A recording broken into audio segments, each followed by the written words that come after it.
yourself! Just right-click absolutely everything.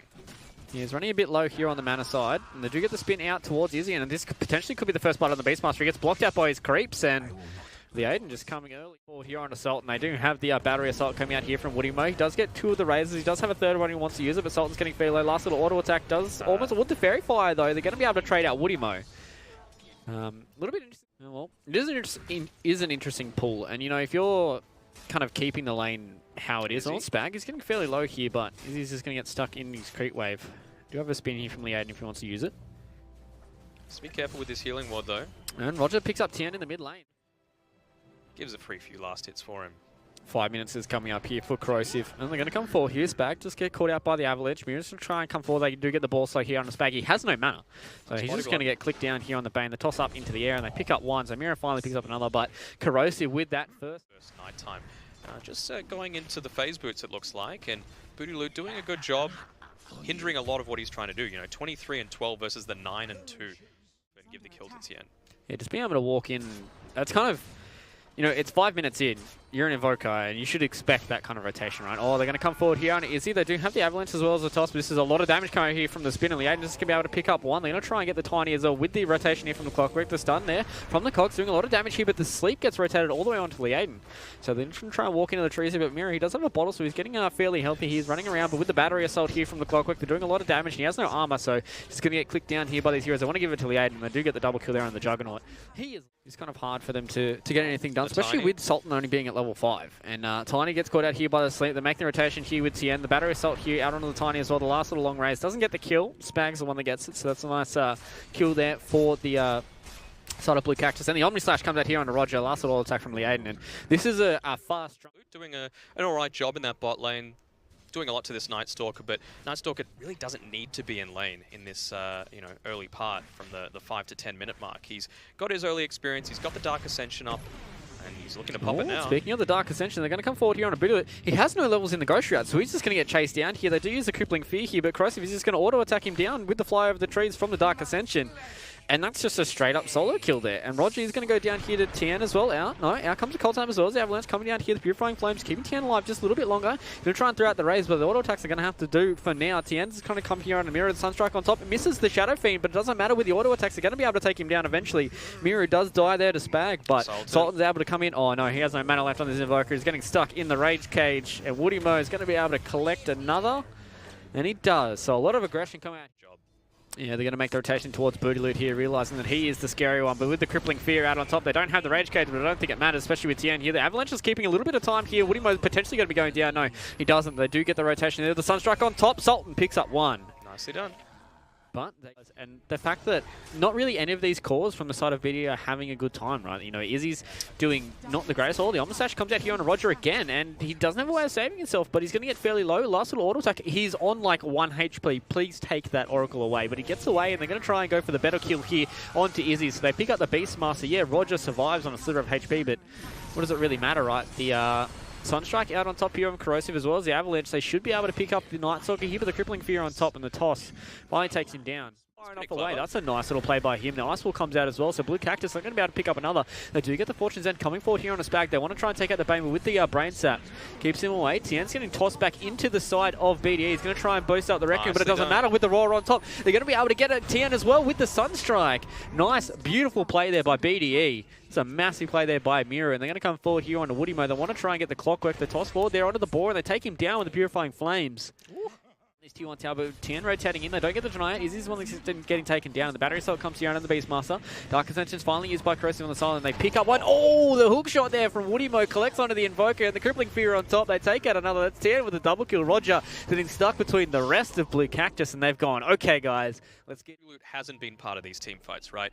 But despite that, he's going into an ATOS, so it's very much a pick-off. The Roar comes out top here, but it does get the spin away. Out comes the Sunstrike. They're doing a lot of damage with the Necrophos ulti. Oh, just at the end of the spin there, Tien is coming towards the backside. The hookshot comes out here onto the Tiny. Do throw out the Requiem here, but Mirror tosses the Clockwork into the rest of BDE. He's going to try and get the damage here with the Razors here from Tien. They finally pick up 2, so this is the Shadow Fiend just trying to walk himself away. And they do get the double kill there for BDE. put a little bit more pressure on. They They have the Dark Ascension, does get popped here. Kroos is just going to go forward. He's not really going to care all too much. And Roger, he just throws out the false promise on himself. So he's kiting these heroes around. That means the rest of BDE could potentially come in and try and get something done. They do these double damage here on Amira, getting himself far enough away. And it looks like Blue Cactus is not getting anything done. But the hook shot hits here onto Sultan. They have been sitting on the sidelines here. Out comes the Meatball on top. Can they do enough damage? They don't have the Reaper's Sight though. And the Invoker finally goes down to the last auto attack there from 10. And the Sleep coming out on the backlines and the Grip coming out on top of the Necrophos. He just dies from 100 to 0. And they lose 3. But it took a lot of time there from Blue Cactus to get it done. It did. It was really nicely played by Spag, completely isolating Voodoo Loot. First the Nightmare with the Enfeeble. Oh, Amira really picks up one there. Is able to take out Woody Mo. He's playing really the tier 1 themselves in this spot. Kroosiv's going to try and go on him top. He does have the Crippling Fear, but they're just going to stand in man mode each other. There is a Sunstrike potential that's going to come out here. Kroosiv, he doesn't have the Dark Ascension, but he gets stuck there and gets hit by the Sunstrike as well. So Kroosiv just goes down to Izzy. Spin does come out here from Liaden, and with the rest of BDE here, they're going to try and be a little bit more scared. That does get the Ice Wall onto the Juggernaut. The hook shot hits onto two of these hero BDE. They're getting stuck underneath this tower. Roger, he's getting fairly low. He doesn't have the False Promise, and he dies with the Omni Slash on top. Liaden picks up 2. And they're going to try and get more here with Blue Cactus. 4 of these heroes. Do they have a way of something TP? They do. The Yules coming out from Tien. Catches out Izzy here on the Beast Mask, and they lose 3. Blue Cactus. So they have Kroosiv in the mid lane. The smoke is popped here. They do use the Yule Scepter, and they have the Requiem on top. Are they able to pop out the Necrophos? No, they don't. But they use the Fiend's Grip instead. They're going to be able to burst him down here. The False Promise has been used here by Roger, being able to save his Necrophos. They're coming forward. The toss all the way back here on Spags. They're going to be able to try and take out this Bane. But it looks like with Kroosiv, the rotate in, the Tornado, and the Meatball, they're going to be able to take out the Purple Man. But Kroosiv just flies himself away. To try and push it back a little bit. Perhaps if they had the Sunstrike, they might have been able to pick off Spag there when in the Riverside. He's tipping towards the Shrine there, but he's without his team. He just gets Fiend's Grip. There's a little bit of a lack of communication here coming out from BDE. Just not really having control of that high ground there, and especially it being nighttime with Dark Ascension up. Kroosiv is going to come forward. Out comes the Cold Snap as well as the Meatball and the Rod of Atos on top. They're going to be able to blow up 1, and Blue Cactus, not really the cleanest of kills. The toss forward here out on the Spag, and he's just going to create space here on the Bane. Wants to try and keep them as far away from his team as possible. So he gets a nice little ward there as well. Cactus, they know where both their supports are. Miro sitting on the sideline. His smoke does get popped here. They do find out the Bane. They want to try and take him down straight away. They want to make sure that they do not have this Fiend's Grip, but Kroosiv on the sideline has used his Dark Ascension, and the Sunstrike takes out 1. Sultan, and with the trees, Kroosiv is just going to fly himself away. So yeah, they pick up Spag, but do they really get anything much more out of it? I guess they didn't use any spells. Oh. They're going to be able to try and find Tien. They do get the Cold Snap out here as well as the Rod of Atos as well. They have the Reaper Scythe when they want to use it. The Meatball comes down. Although blink away there by Tien, but he still gets caught there. And with the Reaper Scythe on top, he's going to go down. And Woody Mo, he hook shots in towards the rest of BDE. Smoke up here from the side of BDE. So they're going to try and look for something. But the Dark Ascension comes out and Kroosiv. He pops out 1. The hook shot comes here out on Rogers. They're going to be able to take out the Oracle early on. They're going to use the Sunstrike as well. Can they keep this Oracle alive? No, they can't with the Crippling Fear. And the rest of BDE, they're here. And the Fiend's Grip comes out on the Mira. So they're going to lose both their supports very early on. Here they use the Crippling Fear on Kroosiv. But they're not looking for any more. I think he's just gone a little bit too far in. The hookshot comes out as well as the Raw out on the Night Stalker, but he's not going to get gone down. He does finally get killed there by Miro on the backlines. They have used the False Promise here on the Necrophos, so Bootler, he's going to be very, very healthy by the time he comes out of this. You don't want to use it on Leander. They're going to come forward here. They want to try and take out this Juggernaut Aegis as quickly as they possibly can. They need to take out this Healing Ward. They do eventually get it, but the Omni Slash is coming all the way back in and gets soaked up by a lot of these creeps. And they're going to be able to take out the Juggernaut. I don't think they're going to be able to. They don't really have the auto attack damage. And Tian, he's blinked in all the way towards the background, and the Ice Wall's keeping them alive here for now. Miro's getting himself away. They do get the Purge out there onto Yule set to Miro sitting here as well as Tian. He's just going to get turned down again. 94 seconds without a Shadow Fiend.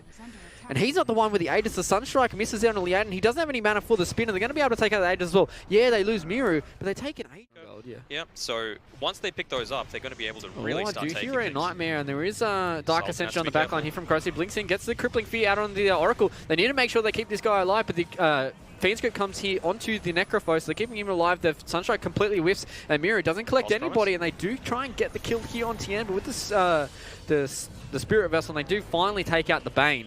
So they're going to lose another one here. They have taken out the Oracle. He buys back straight into this fight. They want to try and take out Corrosive. There's a lot of burn damage coming out here from the Necrophos, but he gets blown up there by the Requiem on top. They've taken out Corrosive, but they've lost Sultan as well.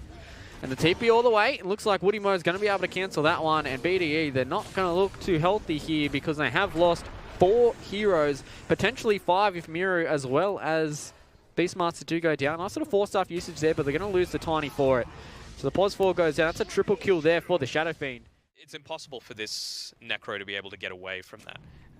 You know, can't Ghost Shroud, you're just going to be taking more damage, and he was just burst from 100 to... Oh, the bash. Ugh, that's not good. I think, yeah, he bought back as well, so that's 70 seconds dead on the Oracle.